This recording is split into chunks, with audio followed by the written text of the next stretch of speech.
ہم دیکھ رہے ہیں کہ 193 member state of the UN ہے، جن میں سے 147 نے اب تک فلسطین کو آزاد ریاست کے طور پر ریکگنائز کر لیا، اور اب فرانس، بیلجیم، لگزمبرگ، مالٹا، انڈورا، سان میرینو، یہ ممالک بھی کہا جا رہا ہے کہ بہت جلد اس کو ایکسیپٹ کرنے والے ہیں، ریکگنائز کرنے والے ہیں۔ سو ان کو نمائشی اقدام قرار دینا، کیا اس کی صرف اتنی سی سگنیفیکنس ہے، یا آپ سمجھتے ہیں کہ یہ کچھ ڈفرینس کریٹ کریں گے؟ اب اس سے ابھی تک تو وہ یہ اشارہ دے رہے ہیں کہ وہ اس فیصلے میں شامل نہیں ہوں گے، اور ان کے پاس ابھی بھی سیکیورٹی کونسل میں ویٹو موجود ہے۔ جنرل اسمبلی کا فیصلہ نافذ العمل نہیں ہوتا، مطلب وہ قرارداد پاس کر سکتے ہیں، لیکن وہ قرارداد سافٹ لا ہے، وہ ہارڈ لا نہیں ہے، اور ریاستیں اس کی پابند نہیں ہوتی ہیں، اور وہ قانون نہیں بنتا انلیس کہ وہ ایک ٹریٹی کی شکل میں ہو، اور اس وقت جو ہے ٹریٹی کی نیگوشیشنز نہیں ہو رہی ہیں، اور اس کے بھی لیے انڈورسمنٹ چاہیے ہوتی ہے، ریٹیفیکیشن چاہیے ہوتی ہے۔ تو اس وقت صورتحال یہ ہے کہ ایک طرف دنیا کھڑی ہے، 3/4 اکثریت جنرل اسمبلی کی کھڑی ہے، اور دوسری طرف امریکہ ہے اور اسرائیل ہے۔ اور امریکہ کی جو دوسری جنگ عظیم کے بعد مفادات بنے تھے، یا جیسے اسے دنیا کا ایک قسم کا جو ہے سپر پاور بنایا گیا تھا بائی پولر ورلڈ کے بعد جو ہے،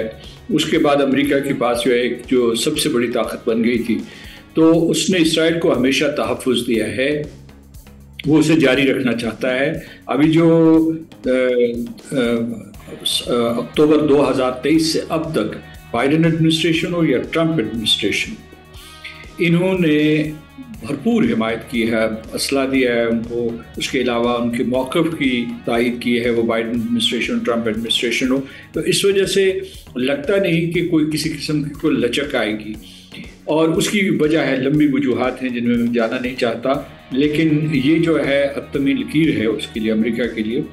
لیکن یہ میں بتاؤں کہ یہ جو ممالک خلیجی ریاستیں ہیں بالخصوص، اور اس کے بعد ترکی ہے، مصر ہے، یہ صدر ٹرمپ سے ضرور ملیں گی، اور یہ مطالبہ کریں گے کہ وہ بھی عالمی رائے عامہ کے ساتھ شامل ہو جائیں، اور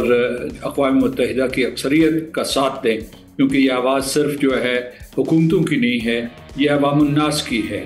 ٹرانس کانٹیننٹلی۔ تو اس وجہ سے شاید امریکہ جو ہے وہ اس کے لیے آمادہ ہو جائے، لیکن مجھے اس کے امکانات اس لیے کم نظر آتے ہیں کہ اس وقت جو ہے عملاً اگر آپ دیکھیں تو امریکہ اسرائیل کا تابع ہے، اسرائیل امریکہ کا تابع نہیں ہے۔ جو انہوں نے پوری کی پوری کانگریس جو ہے اس کو یرغمال بنایا ہوا ہے، سینٹ اور ہاؤس آف ریپریزنٹیٹیوز کو، اس کے بعد جو ہے انتظامیہ کے جو بیشتر ارکان ہوتے ہیں، کابینہ کے ارکان ہوتے ہیں، وہ اسرائیل کی رضا کے بغیر کسی قسم کا کوئی فیصلہ نہیں کر سکتے، کیونکہ ان کا یہ اثر و رسوخ کئی دہائیوں پہ پھیلا ہوا ہے۔ تو اس وجہ سے یہ ایک بہت بڑا سوال ہوگا۔ لیکن اچھا، دوسری جو میں اس سلسلے میں بات کرنا چاہتا ہوں، یہ میں نے 3-4 دنوں سے کر رہا ہوں، کہ اصل میں بات یہ ہے کہ اگر یہ ریزولوشن پاس ہو جاتا ہے تو اس کے باوجود وہاں فلسطینی ریاست کا کوئی ناک نقشہ ہی نہیں ہے، وہاں جو ہے اس کو اس طریقے سے ٹکڑے ٹکڑے کر دیا گیا ہے۔ مقبوضہ فلسطین میں غیر قانونی بستیاں ہیں، اور اب جو ہے یہ غیر قانونی بستیاں غزہ میں قبضے کے بعد قائم کی جا رہی ہیں، اور درمیان میں غزہ اور مقبوضہ فلسطین کے درمیان اسرائیل کی سوورن ٹیریٹری ہے۔ تو اس وجہ سے جو ہے اگر یہ ریاست بن بھی گئی، کاغذ پہ بن گئی، تو عملاً یہ